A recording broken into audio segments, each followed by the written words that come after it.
Ramazan ayı mübarek bir aydır. Bu mübarek ayı müminlerin iyi bir şekilde değerlendirip ondan istifade etmesi lazımdır. Ramazan ayı ticaret mevsiminin en karlı olduğu aydır. O ticarette Rabbimize yapacağımız ibadetimiz ve o ticaretten de kazancımız cennetlere ve hayırlara ulaşmadır. Ramazan ayı mübarek olma hasebiyle Peygamber aleyhissalatü vesselam hadis-i şeriflerinde şöyle buyurmaktadır. İza ca'ar Ramazanu futtihat ebvabul cenneh ve gulliqat ebvabun nari ve suffidetiş şeyatinu. Ramazan ayı gelince cennet kapıları açılır, cehennem kapıları örtülür ve şeytanlar zincire vurulur. İşte bu Ramazan ayında açılan cennet kapılarımızı tekrar kapatmayalım. Kapanan cehennem kapılarını tekrar açmayalım. Zincire vurulan şeytanları da çözmeyelim. Tabii ki bunların tümü de Ramazan ayı içinde yapacağımız salih ameller, bu amellere de Ramazan'dan sonra devam etmemizle olacaktır. Özellikle Ramazan'ın gündüzünü oruçlu geçirdikten sonra gecesini de ibadetle geçirmemiz gerekir.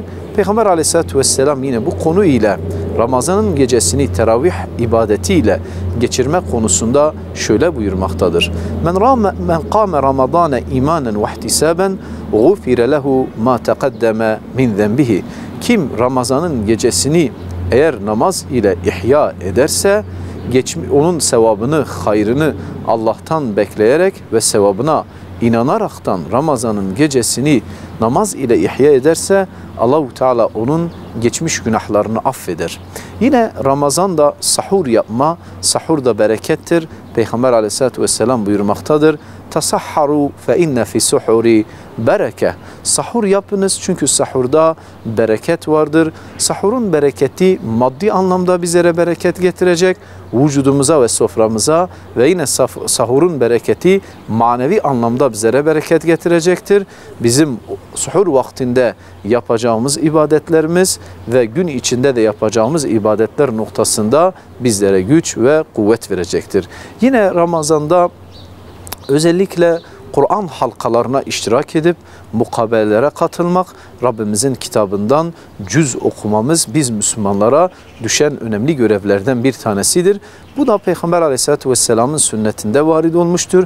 Çünkü Peygamber aleyhissalatü vesselam Ramazan ayının gecelerinde Cibril ile beraber Kur'an'ı mukabeleli bir şekilde okur idiler ve Peygamber aleyhissalatü vesselam vefat etmeden önceki Ramazan 2 sefer Kur'an-ı Kerim'i Hazreti Cibril'e okur. Yine Ramazan ayının son 10 gününde itikafa girmek, bu da Peygamber aleyhissalatü vesselamın sünnetleri arasında yer almaktadır.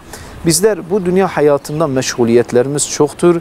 Bizi meşgul eden şeylerden kurtulabilmek için Rabbimiz için camilerde, mescitlerde son 10 günü itikafa girip ki Leyletül Kadir dediğimiz 1000 aydan daha hayırlı olan o Kadir gecesini yakalayabilmek, ona ulaşabilmek için bu noktada itikaf ibadeti de önemlidir. Ve Ramazan'dan sonra malumunuz Şevval ayı gelmektedir. Şevval ayının orucu da bir Müslümanın hayatında önemlidir. Hayır ve sevabı da çoktur. Peygamber aleyhissalatü vesselam bu konuyla alakadar hadis-i şeriflerinde şöyle buyurmaktadır.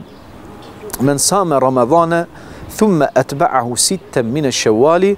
Kim Ramazan ayının orucunu tutarsa ve ardından da Şevval ayından da 6 gün oruç tutarsa bir yılı oruçlu geçirmiş gibi sevap alır. İşte aziz kardeşlerim, bu kadar hayır bereket varken bu hayır bereketleri kaçırmamamız lazım. Bu fırsatı kaçırmamamız lazım. Çünkü bir dahaki Ramazan'a belki yetişmeyebiliriz. Ve ahiru da'vana enilhamdülillahi rabbil alemin.